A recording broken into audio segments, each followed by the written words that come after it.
परिचय। अरे रोहित, आज स्कूल कैसा रहा? पिताजी, आज बहुत मजा आया। और तुम्हारा खेल कैसा रहा? मजेदार। मुझे खेल में दूसरा स्थान मिला। बहुत बढ़िया। धन्यवाद पिताजी। पिताजी, उस कार को देखिए। उससे क्या उत्सर्जित हो रहा है? शीशा ऊपर कर दो बेटा। कार से उत्सर्जित होने वाला पदार्थ वायु प्रदूषण पैदा करता है। ये पदार्थ हमारे स्वास्थ्य को भी प्रभावित करते हैं और इनसे दमा जैसे रोग होते हैं। क्या हम इसे रोक नहीं सकते पिताजी? हम वायु प्रदूषण को विभिन्न तकनीकों का उपयोग कर नियंत्रित कर सकते हैं। क्या तुम जानने के इच्छुक हो? हाँ पिताजी। ठीक है, मैं तुम्हें वायु व जल प्रदूषण के बारे में विस्तार से बताता हूं। उद्देश्य। इस पाठ के अंत में आप निम्न करने में सक्षम हो जाएंगे: वायु प्रदूषण व इसके नियंत्रण की व्याख्या करना, दिल्ली में वाहनों से उत्पन्न वायु प्रदूषण की व्याख्या करना, ध्वनि प्रदूषण पर चर्चा करना, जल प्रदूषण और इसके नियंत्रण के बारे में वर्णन करना, एकीकृत अपशिष्ट जल उपचार केस अध्ययन पर चर्चा करना। वायु प्रदूषण एवं इसका नियंत्रण। वायु, जल या मृदा का जीवों के लिए हानिकारक पदार्थों द्वारा संदूषण प्रदूषण कहलाता है। वैसे अपशिष्ट पदार्थ या वस्तु जो वायु, मृदा या जल को संदूषित करते हैं प्रदूषक कहे जाते हैं। वायुमंडल का गैसों, द्रवों या ठोस अपशिष्टों के द्वारा दूषण जो मानव, पौधों व जानवरों के स्वास्थ्य को प्रभावित करते हैं, वायु प्रदूषण के रूप में परिभाषित किया जाता है। वायु प्रदूषण के कारण। जीवाश्म ईंधन वायु प्रदूषण के प्रमुख कारणों में से एक है। एरोसोल प्रणोदक व रेफ्रिजरेटरों में क्लोरोफ्लोरोकार्बन के उपयोग से वायु प्रदूषण का स्तर बढ़ रहा है। सल्फर डाइऑक्साइड धूम कोहरे के मुख्य घटकों में से एक है, जिसके कारण अम्लीय वर्षा होती है। धूल, पराग एवं अन्य कार्बनिक कणों के कारण बनने वाले धूम से भी वायु प्रदूषण होता है। सड़कों पर बढ़ता हुआ यातायात प्रदूषण की मात्रा को बढ़ाता है। वायु प्रदूषण की नियंत्रण विधियां। एग्जॉस्ट गैस स्ट्रीम से धूल कणों को निकालने के लिए स्थिर वैद्युत अवक्षेपक यानी इलेक्ट्रोस्टैटिक प्रेसिपिटेटर का इस्तेमाल किया जाता है। इलेक्ट्रोस्टैटिक प्रेसिपिटेटर का इस्तेमाल जैसे ही धुआं युक्त गैसें अवक्षेपक यानी प्रेसिपिटेटर में प्रवेश करती हैं तो सर्वप्रथम ऋणात्मक आवेशित धातु ग्रिड के संपर्क में आकर ऋण आवेशित हो जाती हैं। तत्पश्चात धुएं के कण धन आवेशित पट्टिकाओं की ओर आकृष्ट होते हैं। इस प्रकार इन धुआं युक्त गैसों से धूल कण अलग हो जाते हैं और स्वच्छ हवा वायुमंडल में प्रेषित हो जाती है। मार्जक स्क्रबर। मार्जक गैस से गंदगी दूर करने वाला एक उपकरण है। वायु प्रवाह में उच्च दाब पर नोजल के द्वारा रासायनिक पदार्थ युक्त जल का छिड़काव किया जाता है। कुछ जल, खासकर यदि प्रावर्त वायु गर्म हो, तो वाष्प में बदल जाता है और निकलकर विलीन हो जाता है। वाष्पित जल के स्थान पर स्वच्छ जल एवं रासायनिक पदार्थ डाले जाते हैं। इस प्रक्रिया से उत्पन्न गर्द एवं प्रदूषण उत्पादों को समय समय पर नाली के सहारे निकाल दिया जाता है। वायु प्रदूषण के प्रभाव। वायुमंडल में उपस्थित प्रदूषकों के कारण दमा जैसा चिरकालिक रोग हो जाता है। इससे फेफड़ों का कैंसर होता है। इससे चिरकालिक फुफ्फुस अवरोधी रोग यानी श्वासावरोधी रोग यानी ऑब्स्ट्रक्टिव पल्मोनरी डिसीज हो सकती है। ओजोन गैस के संपर्क में आने से हमारी आंखों में जलन एवं खुजलाहट उत्पन्न होती है। कार्बन मोनोऑक्साइड गैस हीमोग्लोबिन से अभिक्रिया करके खून में प्रवाहित हो रही ऑक्सीजन की मात्रा को कम कर देती है। मूल्यांकन। आगे बढ़ने से पहले आइए देखें कि आपने क्या सीखा।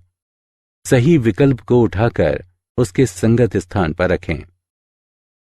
दिल्ली में वाहन जन्य वायु प्रदूषण पर नियंत्रण केस अध्ययन। दिल्ली का विभिन्न क्षेत्रों, उद्योग, परिवहन एवं आवास में विकास हुआ है, जिसके फलस्वरूप वायु प्रदूषण में वृद्धि हुई है। इससे स्वास्थ्य के खतरों में वृद्धि होती है, जो श्वास रोगों में हुई वृद्धि में स्पष्ट दिखाई देते हैं। पिछले 8 वर्षों में दिल्ली में वायु प्रदूषण के स्तर में 5 गुना वृद्धि हुई है। रिपोर्ट के अनुसार दिल्ली में रहने वाले लोग सांस के साथ जहर ले रहे हैं। दिल्ली की हवाओं में लटकते अंतःश्वसनीय विविक्त पदार्थ रेस्पिरेबल सस्पेंडेड पार्टिकुलेट मैटर यानी RSPM की मात्रा लगभग 250 माइक्रोग्राम प्रति घन मीटर है, जो सामान्य से 4 गुना अधिक है। वहीं नाइट्रोजन ऑक्साइड की मात्रा 50 से 55 माइक्रोग्राम प्रति घन मीटर है, जो कि 40 माइक्रोग्राम प्रति घन मीटर की निर्धारित मात्रा से कहीं अधिक है। इन प्रदूषकों के कारण श्वासावरोध, दमा, फेफड़ों में संक्रमण एवं जन्मजात विकृति जैसे रोग उत्पन्न हो रहे हैं। वायु प्रदूषण निरोध एवं नियंत्रण अधिनियम 1981। वायु प्रदूषण निरोध एवं नियंत्रण अधिनियम सन 1981 में संसद द्वारा पारित किया गया, जिसका मुख्य उद्देश्य वायु प्रदूषण की रोकथाम, नियंत्रण एवं उपशमन है। वायु प्रदूषण निरोध एवं नियंत्रण अधिनियम के मुख्य प्रावधान इस प्रकार हैं। किसी भी वायु प्रदूषण नियंत्रण क्षेत्र में औद्योगिक संयंत्र चलाने वाला कोई भी व्यक्ति राज्य बोर्ड द्वारा निर्धारित मापदंडों की सीमा से अधिक वायु प्रदूषण के उत्सर्जन का निपटान नहीं करेगा, न ही उत्सर्जन करेगा और न ही निपटान की अनुमति देगा। राज्य बोर्ड भी वायु प्रदूषण करने से किसी भी व्यक्ति को रोकने के लिए अदालत का रुख कर सकते हैं। राज्य प्रदूषण नियंत्रण बोर्ड की अनुमति के बगैर कोई व्यक्ति किसी भी औद्योगिक संयंत्र की स्थापना नहीं कर सकता है। अनुमति देने या मना करने के लिए बोर्ड औपचारिकताएं पूरी करेगा। ध्वनि प्रदूषण।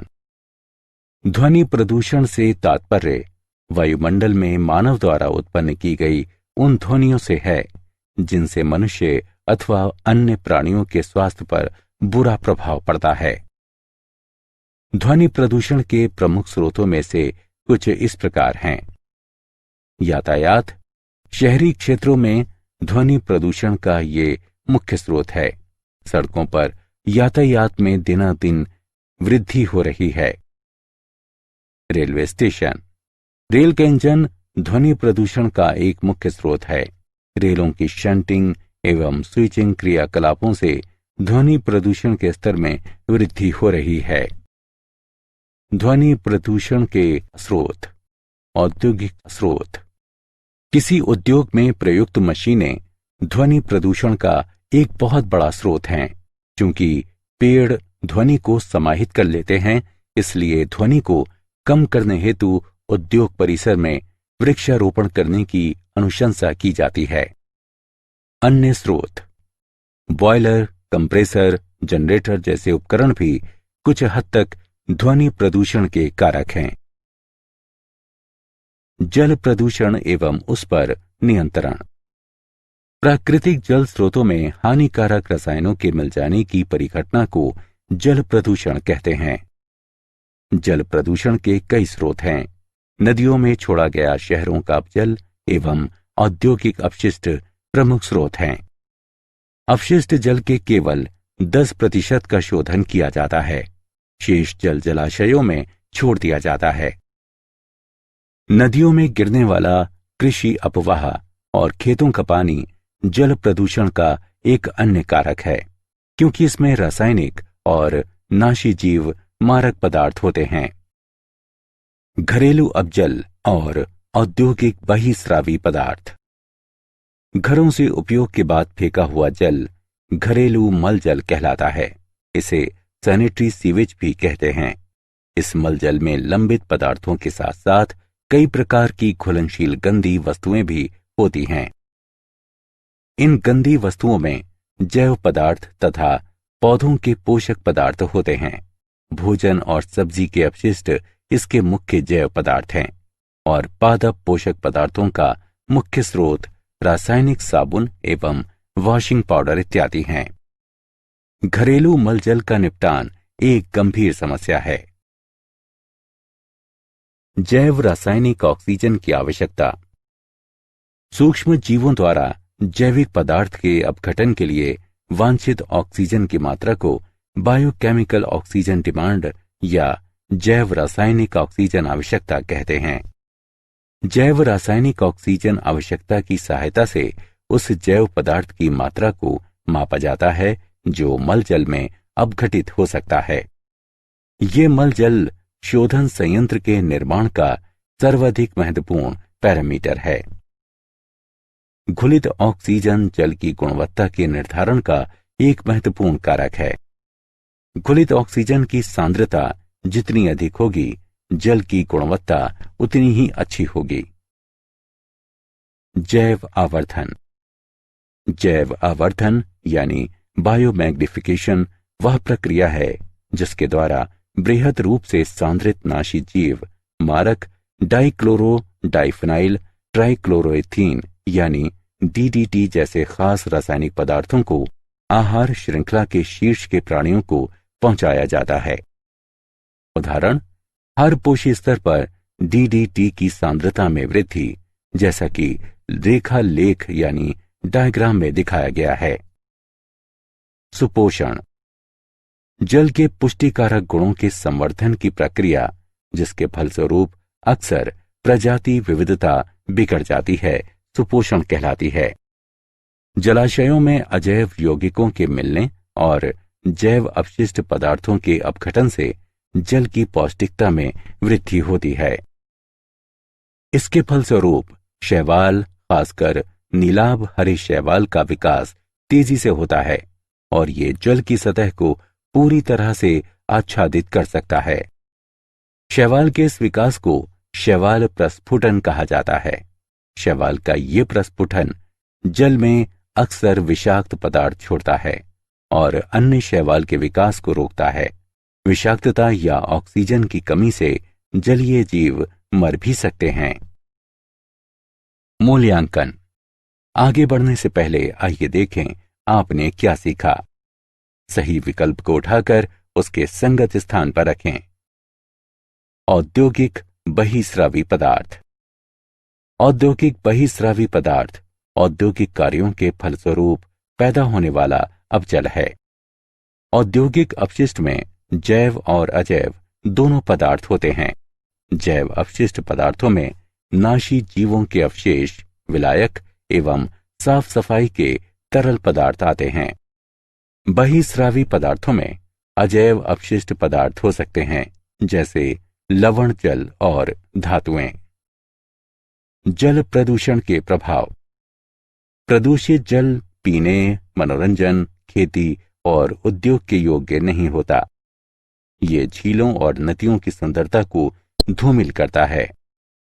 संदूषित जल से जल जीवन का नाश होता है। उसके जीवों की प्रजनन क्षमता में कमी आती है। ये मानव स्वास्थ्य के लिए भी संकटप्रद है।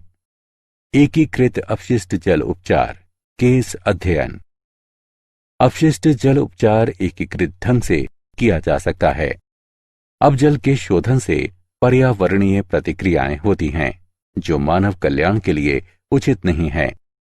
अब जल शोधन के फलस्वरूप खेती के हरियाली वाले क्षेत्रों में सिंचाई, नगर के मनोरंजनार्थ बनी झीलों, गोल्फ के मैदानों आदि के लिए जरूरी पानी में कमी आती है। शब्द ह्यूमेन्योर का अर्थ मानव अपशिष्ट है, जिसका पुनर्चक्रण कृमि खाद निर्माण की विधियों से होता है और जिसका उपयोग बागवानी या खेती के कार्यों में किया जा सकता है।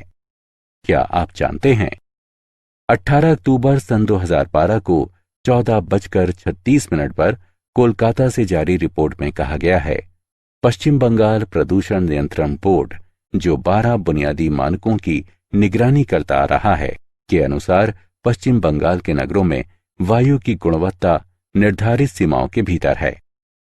ये मानक अंतःश्वसनीय विविक्त पदार्थ यानी RPM, PM10, PM2.5, nitrogen dioxide, ammonia, carbon dioxide, benzene, ozone, benzopyrene, arsenic, सीसा एवं निकल थे और इनका मापन श्याम बाजार, बेहाला, बैरकपुर और दुर्गापुर के 4 निगरानी केंद्रों पर होता है। सारांश। आइए हमने जो कुछ सीखा है उसे संक्षेप में दोहराएं। सजीव प्राणियों के लिए हानिकारक पदार्थों के कारण वायु, जल और मिट्टी के होने वाले संदूषण को प्रदूषण कहा जाता है। मानव स्वास्थ्य और पेड़ पौधों तथा पशुओं के स्वास्थ्य को प्रभावित करने वाले गैसीय, द्रव या ठोस अपशिष्ट के कारण वायुमंडल के होने वाले संदूषण को वायु प्रदूषण कहा जाता है। स्थिर वैद्युत यानी इलेक्ट्रोस्टैटिक अवक्षेपक और मार्जक का उपयोग वायु प्रदूषण पर नियंत्रण के लिए किया जाता है। वायु प्रदूषण की रोकथाम, नियंत्रण एवं न्यूनीकरण के उद्देश्य से संसद ने वर्ष 1981 में वायु प्रदूषण निरोध एवं नियंत्रण अधिनियम लागू किया। ध्वनि प्रदूषण का अर्थ वातावरण में मनुष्य द्वारा उत्पन्न ध्वनियों के कारण होने वाला प्रदूषण है, जिसका प्रभाव मानव एवं पशु स्वास्थ्य पर पड़ता है। प्राकृतिक जलाशयों में हानिकारक रासायनिक पदार्थों के मिलने से उत्पन्न प्रदूषण को जल प्रदूषण कहा जाता है। मुख्य स्रोत नगर अवजल और औद्योगिक कचरा हैं। अवजल के जैव पदार्थों को नष्ट करने हेतु सूक्ष्म जीवों के लिए आवश्यक ऑक्सीजन की मात्रा ऑक्सीजन की मांग कहलाती है। जैव आवर्धन यानी बायोमैग्निफिकेशन वह प्रक्रिया है जिसके द्वारा बृहद रूप से सांद्रित नाशी जीव मारक डाइक्लोरो डाइफिनाइल ट्राइक्लोरोएथीन यानी DDT जैसे खास रासायनिक पदार्थों को आहार श्रृंखला के शीर्ष के प्राणियों को पहुंचाया जाता है। जल की पोषण शक्ति के संवर्धन की प्रक्रिया, जिससे अक्सर प्रजाति विविधता बिगड़ती है, सुपोषण कहलाती है।